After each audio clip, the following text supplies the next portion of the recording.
বিবাহ মানে কি আমরা কেউই জানি না। বিবাহ সম্পর্কে বিস্তারিত এই পণ্ডিত মশাইয়ের মুখ থেকে আমরা শুনবো। বিবাহ সম্পর্কে ব্যাখ্যা তিনি এই ভিডিওতে সুন্দরভাবে দিয়েছেন। বোমা বিবাহ, বি শব্দের অর্থ হচ্ছে বিশেষভাবে, আর বাহ শব্দের অর্থ হচ্ছে ভার বহন করা। তার মানে বিবাহ শব্দের অর্থ হচ্ছে বিশেষভাবে ভার বহন করা। এ ভার শরীরের ভার নয়, এ ভার সংসারের ভার, এ ভার ধর্মের ভার। আজ থেকে সে তোমার সহধর্মিনী। সহধর্মিনী কাহাকে বলে? যে স্ত্রী তার স্বামীকে ধর্মের পথে নিয়ে আসে সে হয় সহধর্মিনী। সহধর্মী তোমার ক্ষেত্রে যে স্বামী তার স্ত্রীকে ধর্মের পথে নিয়ে যাবে সে হবে সহধর্মিনী। তাছাড়া হয়ে যাবে বউ। বউ মানে বোমা। সুতরাং সহধর্মিনী যেভাবে হয় সে কাজটা করতে হবে। আজকে আমরা এখানে আত্মীয় স্বজন বন্ধু বান্ধব সকলকে নিয়ে উপস্থিত হয়েছি এই শুভ বিবাহ করার জন্য। বিবাহের মাধ্যমে পুরুষ লাভ করে পিতৃত্ব, নারী লাভ করে মাতৃত্ব। এই পিতৃত্ব এবং মাতৃত্বের মাধ্যমে গড়ে উঠে তাদের একটা সুখের সংসার। পিতামাতা, ভাই বোন, আত্মীয় স্বজন, বন্ধু বান্ধব সকলকে নিয়ে একসাথে থাকার তারা সংকল্প করে এই বিবাহের মাধ্যমে। মানুষের জন্ম থেকে মৃত্যু পর্যন্ত 10টি মাঙ্গলিক কর্ম আছে, তার মধ্যে বিবাহ হচ্ছে সর্বশ্রেষ্ঠ। এই বিবাহ এখন সবসময় যারা বিবাহ করছেন তারা জানে স্ত্রী সবসময় স্বামীর বাম দিকে থাকবে। এখনো কিন্তু বাম দিকে যায় নাই, আছে কোন দিকে? ডান দিকে। তুমি পারতিপক্ষে চেষ্টা করবা সবসময় একে বাম দিকে রাখার, চলাফেরা করার জন্য। এটা ব্রাহ্মণ হিসাবে আমার উপদেশ। কেন বাম দিকে রাখলে আমার মতন একজন ব্রাহ্মণ দেখলে মনে করবে এটা তোমার স্ত্রী। ডান দিকে রাখলে আমি ভাবি বোন, অন্য কিছু মনে করতে পারি। যেখানে সম্ভব সেখানে এই কাজটা করতে হবে, সম্ভব যেখানে নয় সেখানে করার দরকার নাই। তাহলে ঘটনা হলে এ তোমাকে বাম দিকে যাবে, কিন্তু শাস্ত্রের বিধান অনুসারে 7টি শর্ত আছে, যাকে বলা হচ্ছে সপ্তপদীর 7টা শর্ত। সহজ কথায় সপ্ত বচন। তো এই ধর্ম, এই শাস্ত্রের কথা জানে না। আমি এর পক্ষ হয়ে আমি এই কথাগুলো এতগুলো লোকের সামনে তোমাকে বলবো। তুমি রাজি থাকলে হ্যাঁ বলবা। হ্যাঁ অবশ্যই বলতে হবে, বিয়ে করতে চলে আসছি সে, তাহলে সে তোমার বাম দিকে যাবে। তোর ভয়ের কিছু নাই। তোমারও 5টা শর্ত আছে, তখন তোমার 5টা শর্ত এ যদি মেনে নেয় তখন তুমি একে বাম দিকে নিবে, তাছাড়া নেওয়ার দরকার নাই। এখানে প্রশ্ন আসতে পারে যে এর 7টা ওর 5টা কেন? প্রশ্ন আসতে পারে। নারী হচ্ছে শক্তি। একটা পুরুষের জীবনে নারী হচ্ছে শক্তি। যে পুরুষের জীবনে নারী থাকবে না সে পুরুষের জীবনে কোনো শক্তি নাই।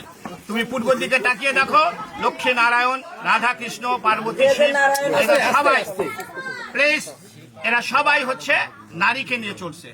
নারী হচ্ছে শক্তি, মায়ের জাত। এই জন্য আমরা এনাদেরকে সম্মান করি বলে এদেরকে সবসময় উপরের দিকে রাখি।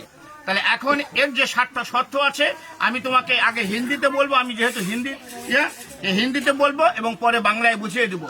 তুমি রাজি থাকলে এবং এমন জোরে হা বলবো আমরা তখন সকলে শুনতে পারি। ক্লিয়ার? বলছে প্রথমে, হে পতি বা হে স্বামী, তীর্থ যাত্রা, व्रत उद्यापन, यज्ञ दान, पूजा पर्वन, उपवास इत्यादि शुभ कर्मों मेरे साथ लेकर करोगे तो मैं आपके बाम भाग में जाऊं। বলছে হে পত্নী বা হে স্বামী, আজ থেকে যদি কোনো তীর্থযাত্রা, ব্রত উদযাপন, যজ্ঞ দান, পূজা পার্বণ, উপবাস ইত্যাদি শুভ কর্ম একে সঙ্গে নিয়ে করো, তাহলে সে তোমার বাম দিকে যাবে, তাছাড়া নয়। কারণ সে গোত্রান্তর হয়ে তোমার গোত্রে চলে গেছে। রাজি কি রাজি নয়? राजी। द्वितीय, होम यज्ञ आदि करके देव को पूजन तथा श्रद्धा तर्पण आदि में पितरों में मेरे साथ लेकर पूजन करोगी, मैं तो आपके बाम भाग में जाऊं।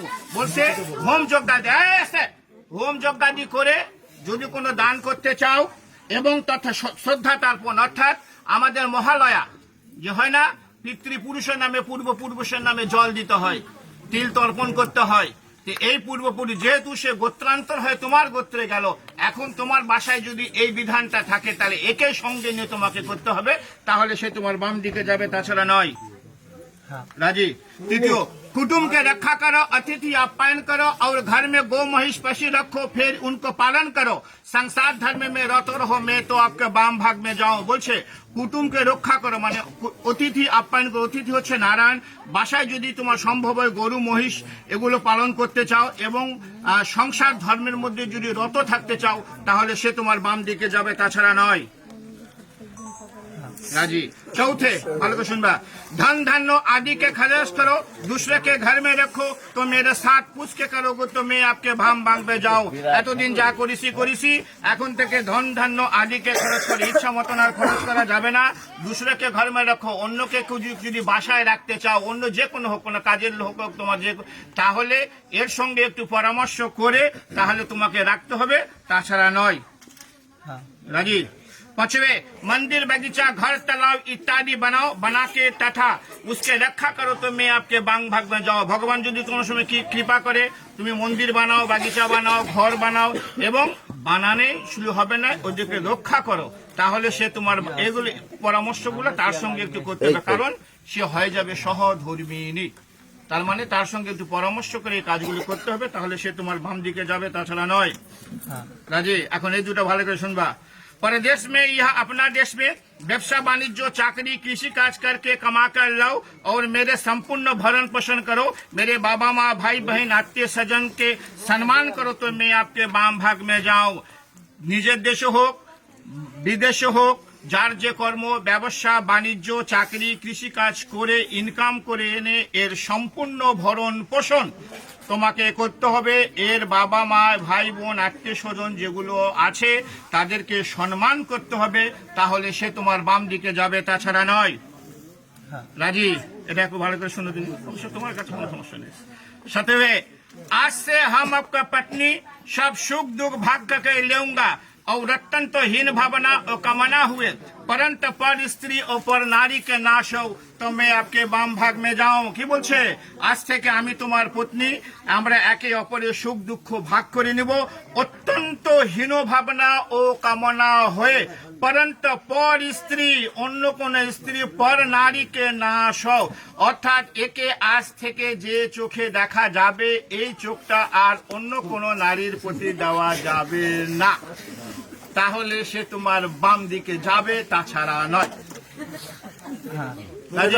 সবচেয়ে গুরুত্বপূর্ণ এটা। তোমার 7টা শর্ত সে মেনে দিছে, আমরা শুনছি। এখন তোমাদের 5টা শর্ত আছে, তোমাকে বলবে, তুমি যদি মেনে নাও তাহলে সে তোমাকে বাম দিকে নিবে, তাছাড়া কিন্তু গুটে তালমা চলে যাবে। ভালো করে শুনবা। बर बोलছে, हे पत्नी मेरे चित्त के अनुकूल तुम्हारा चित्त रहेगी और सदा सदैव मेरे आज्ञा पालन करेगी तो तुम्हारा कहा हुआ वचन मैं मान लूंगा। बोलছে, हे पत्नी मेरे चित्त के अनुकूल, चित्त শব্দের অর্থ হচ্ছে মন, ওর মনের অনুকূলে তোমার মন সদা সর্বদা থাকতে হবে এবং তার আজ্ঞা পালন করতে হবে, তাহলে সে তোমাকে বাম দিকে নিবে, তাছাড়া নয়। রাজি।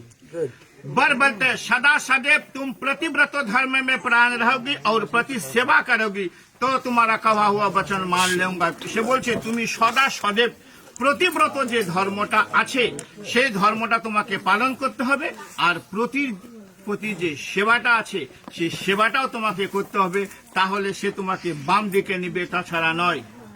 আচ্ছা, এখন ভালো করে শুনবা এই কথাটা কিন্তু। বুঝছো? बर बोलते हैं, बोलছে, आज से तुम्हारा सास सिंहार जब मैं घर रहूंगी तब तुम पूरा तरह से करोगी, अन्यथा नहीं, इसलिए तुम्हारा सब सास सिंगार मेरे लिए है। बर বলছে, স্বামী যখন, প্রত্যেক নারীরই কর্তব্য, যারা আছেন বিবাহ করছেন তারা জেনে নেন, প্রত্যেক নারীরই কর্তব্য, স্বামী যখন বাসায় থাকবে তখন নারীদেরকে উচিত অত্যন্ত সেজে গুজে থাকার।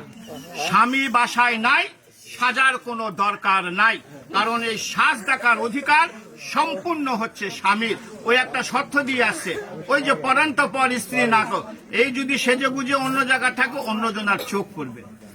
এই জন্য স্বামী যখন বাসায় থাকবে প্রত্যেক নারীদের সেজে গুজে থাকতে হবে, স্বামীর চোখ যায় অন্য কোনো নারীর প্রতি না যায়। স্বামী যদি বাসায় থাকে সাজবে, স্বামী বাসায় না সাজা দরকার নাই। স্বামী যদি তোমাকে সঙ্গে করে কোথাও নিয়ে যায়, তুমি যত পরিমাণ সেজে গুজে যাবা তাহলে সে তোমাকে বাম দিকে নেবে, তাছাড়া নয়। রাজি। আজকালকার যুগে স্বামী যখন বাসায় থাকে মেয়েরা কি করে? ম্যাক্সি পরে থাকে।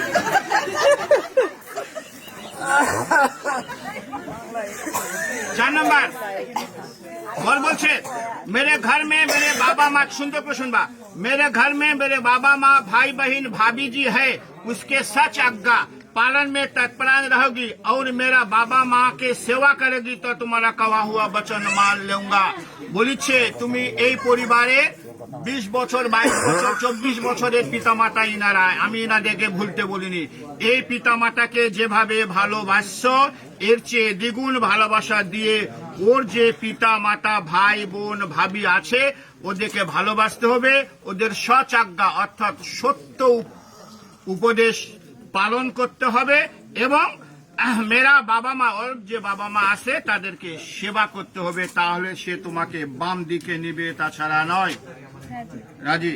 সর্বশেষ बोलते मेरे घर में जो देवता पितर है उसके सवेरे नहाकर पूजन मार्जन तुमको करना पड़ेगी और मेरे संसार रखा करोगी, मान सम्मान देकर रहोगी तो तुम्हारा कहा हुआ वचन मान लूंगा। বলছে আমার বাসায় যে মন্দির আছে, প্রত্যেকটা সনাতন ধর্মের বাসায় একটা ছোট্ট গৃহ মন্দির আছে, এই মন্দিরে সকালে উঠে স্নান করে পূজন মাজন অর্থাৎ পূজা পার্বণ তোমাকে করতে হবে, ওর সংসার রক্ষা করতে হবে। তুমি শর্ত দিয়ে আসছো ধন ধান্য আদিকে খরচ করো, ওই খরচ করবে না, এখন তোমাকে টাকা এনে দিবে, তুমি ইচ্ছা মতন খরচ করবা, তা কিন্তু কার হবে না। ওর সংসার রক্ষা করতে হবে, ওর মান সম্মান দিয়ে রক্ষা করতে, ওই যে শর্ত আগে দিয়ে আসছে মান সম্মান দিয়ে থাকতে হবে। তুমি সেজে গুজে আসো, আমি যাই বললাম যে তোমার বউকে তোমার দেখলাম খুব সাজে গুজে আসে, মান সম্মানের একটা হানি হবে। অর্থাৎ মান সম্মান রেখে রहोगी তো তোমারা कहा हुआ वचन में मान लूंगा।